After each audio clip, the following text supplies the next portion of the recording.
Hi hello నమస్తే. Welcome to Kaiser news. నేను భాగ్య. ఇప్పుడు దేశవ్యాప్తంగా ఒకే ఒక్క పేరు దద్దరిల్లిపోతుంది. అతనే భరత్ భూషణ్ తివారీ. ఎవరి భరత్ భూషణ్ తివారీ? బీహార్‌లోని భోజ్పూర్ జిల్లా బిలతు గ్రామానికి చెందిన 28 ఏళ్ల గ్రాడ్యుయేట్.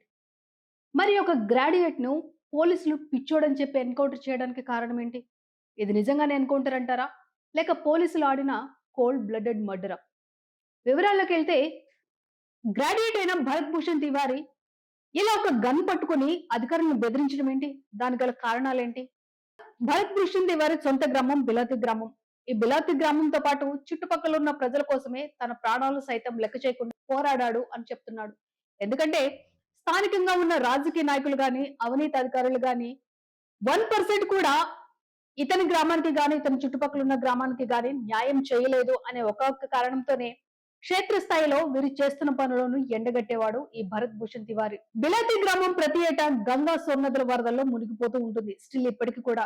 అయితే ప్రభుత్వం బాధితుల కోసం ఏటా నిధులు విడుదల చేస్తూనే ఉంది. అది ప్రజలకు వెళ్తున్నట్టు పేపర్స్ లో మాత్రమే కనిపిస్తాయి. బట్ క్షేత్రస్థాయిలో 1% కూడా పేదలకు అందడం లేదు.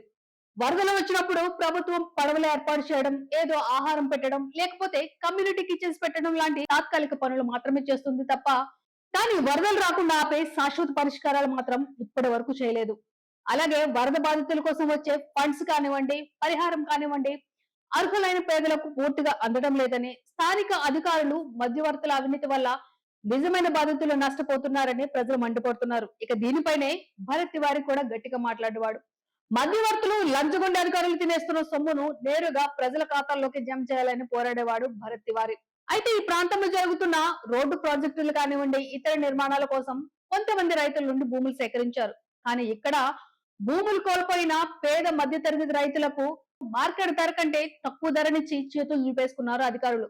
దీనిపైనే భరత్ తివారీ పోరాడాడు.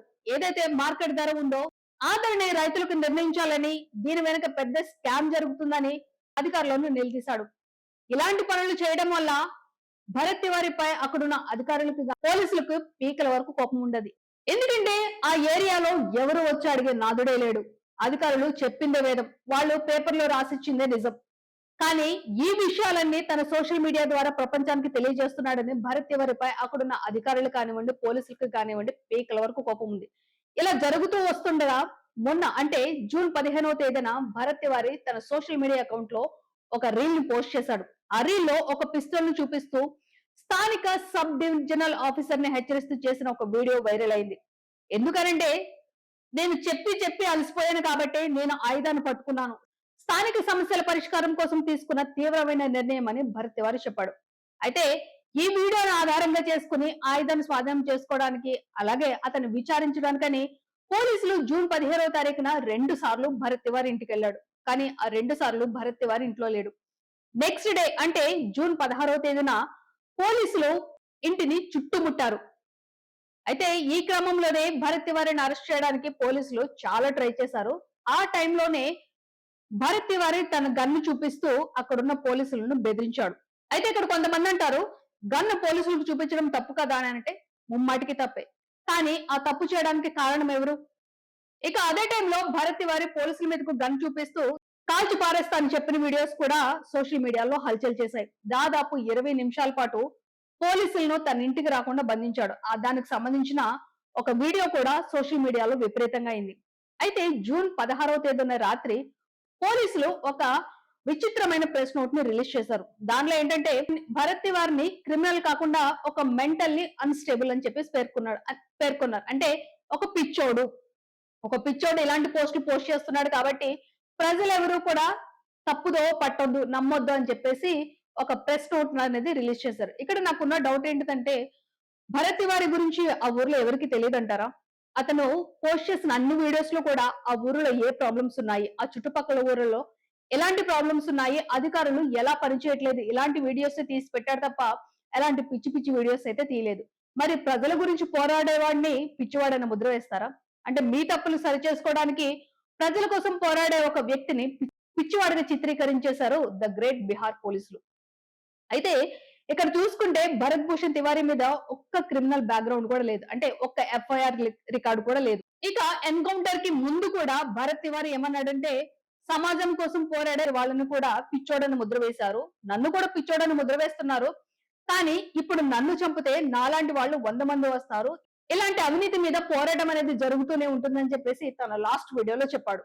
ఇక పోలీసులు ఏమంటున్నారంటే, భరత్ తివారీ పోలీసుల మీదకు ఫైరింగ్ చేశాడు. ఆ ఫైరింగ్ చేసే టైంలో సెల్ఫ్ డిఫెన్స్ కోసం మేము కూడా ఫైర్ చేశామని చెప్పేసి ఒక స్టోరీ అనేది అల్లుతున్నారు. ఇక్కడ స్టోరీ అని ఎందుకు అంటున్నానంటే, ఒక వీడియోలో చూస్తే తను మాట్లాడిన తర్వాత, తను బిల్డింగ్ పై నుంచి మాట్లాడిన తర్వాత, అలాగే కిందకొచ్చి మాట్లాడిన తర్వాత, పోలీస్ వ్యాన్ కి ముందు మాట్లాడిన తర్వాత ఏంటిదంటే, తను ఏమన్నాడు, మీరు గనక ఈ ప్రాబ్లమ్స్ ని సాల్వ్ చేస్తానని అంటే నా గన్ను కింద పడేయడానికి ఎలాంటి ప్రాబ్లం లేదని చెప్పేసి ఆ వీడియోలోని కింద పడేసినట్టు మనకి కనిపిస్తుంది. ఆ గన్ కింద పడేసిన తర్వాతనే పోలీసులు అనేవాళ్ళు ఫైర్ చేశారు. మరి ఇక్కడ ఏమంటున్నారంటే పోలీసులు వాళ్ళు ఇచ్చిన ప్రెస్ నోట్లు ఏమంటున్నారంటే, మా మీదకి ఫైర్ చేశాడు కాబట్టి మేము మా రక్షణ కోసం ఫైర్ చేస్తాము అని అంటున్నారు. ఇక్కడ ఎవరిది నమ్మాలంటారు?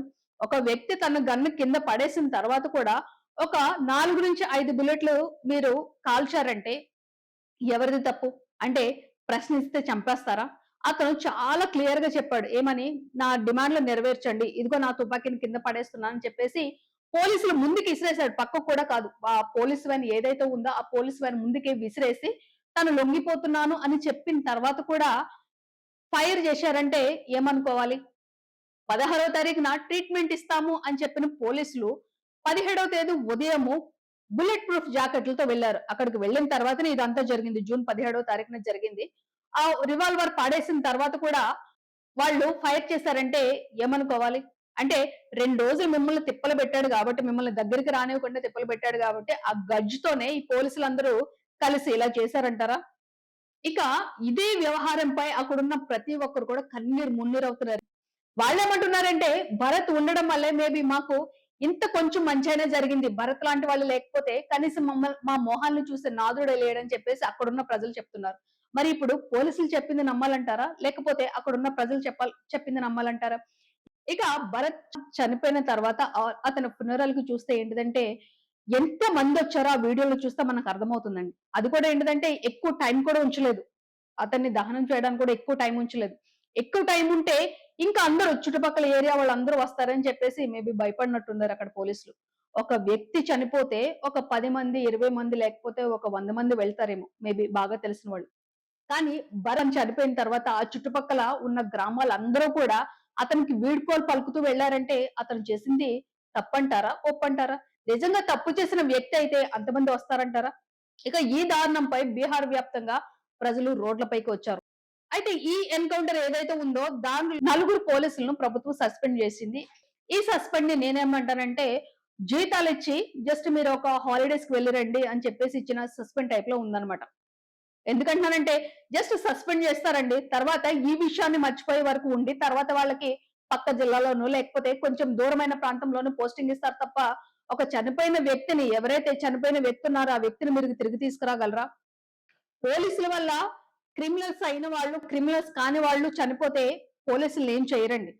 కానీ పోలీసుల మీదకి ఒక వ్యక్తి గన్ చూపించినా, లేకపోతే మీరు చేసింది తప్పు అని చెప్పినా వాళ్ళని చంపేస్తారు. చంపేసిన తర్వాత కూడా ఆ పోలీసుల మీద ఎలాంటి యాక్షన్ ఉండదు. ఇది అడిగిన వాళ్ళు కూడా మళ్ళీ వీళ్ళే ఒక దేశద్రోహులు అన్నట్లు ముద్ర వేస్తారు మీరు. ఇక దీనిపైన బీహార్ సీఎం కూడా చాలా సీరియస్ అయ్యారండి. హైకోర్టు రిటైర్డ్ జడ్జితో జ్యుడిషియల్ ఎంక్వైరీకి ఆర్డర్ చేశారు సీఎం గారు. ఇక భరత్ తివారీ చనిపోయే ముందు నా మొబైల్ ని జాగ్రత్తగా చూడండి. అందులో చాలా రహస్యాలు ఉన్నాయని చెప్పాడు. అయితే ఆ ఫోన్ లో ఉన్న నిజాలేంటి? దీని వెనక ఎవరైనా పెద్ద తలకాయలు ఉన్నారా? ఇక్కడ కొంతమంది ఏమంటారంటే అంటే గన్ తీసుకుని పోలీసులు బెదిరించడము కరెక్ట్ అంటే కరెక్ట్ కాదు. తప్పు. 100% తప్పు. పోలీసుల పైకి తుపాకీ గురిపెట్టడం కూడా ఖచ్చితంగా నేరమే. మరి ప్రజలను గాలికి వదిలేసి పాలన మర్చిపోతున్న పాలకులను ఎవరు తట్టి లేపుతారండి? ఇలాగ ప్రశ్నిస్తున్న వాళ్ళ ప్రాణాలు తీసేస్తారా? ఇక భరత్ తివారీ ఎందుకింత సీరియస్ అయ్యాడు అనంటే తను శాంతియుతంగా చాలా మంది ఆఫీసర్స్ కి కానివ్వండి, అధికారులకు కానివ్వండి, పోలీసులకు కానివ్వండి, తను కొన్ని విజ్ఞప్తులు ఇస్తున్న ఫొటోస్ మనం చూడొచ్చు. చాలా మంది దగ్గరికి వెళ్ళి లెటర్స్ ఇవ్వడం అన్ని చూడొచ్చు. మరి అతను లెటర్స్ ఇచ్చినప్పుడు అందరు అధికారులు కూడా రియాక్ట్ అయ్యారంటారా? అందరూ మంచిగా పనిచేశారా? అలా పని చేయట్లేదు కాబట్టి సోషల్ మీడియా వేదికగా తను రావాల్సి వచ్చాడని చెప్పేసి మీరు ఎందుకు అనుకోవట్లేదు? అధికారులు తమ విధులను పూర్తిగా నిర్లక్ష్యం చేయడంతోనే కదా అతను తీవ్ర నిరాశకు లోనయ్యాడు. ఇక్కడ కొంతమంది ఏమంటారంటే అతనే రావాలనంటే అలా గనక కొంతమంది ఆలోచించకపోయుంటే మనకి ఇప్పుడు స్వాతంత్రం వచ్చేదంటారా?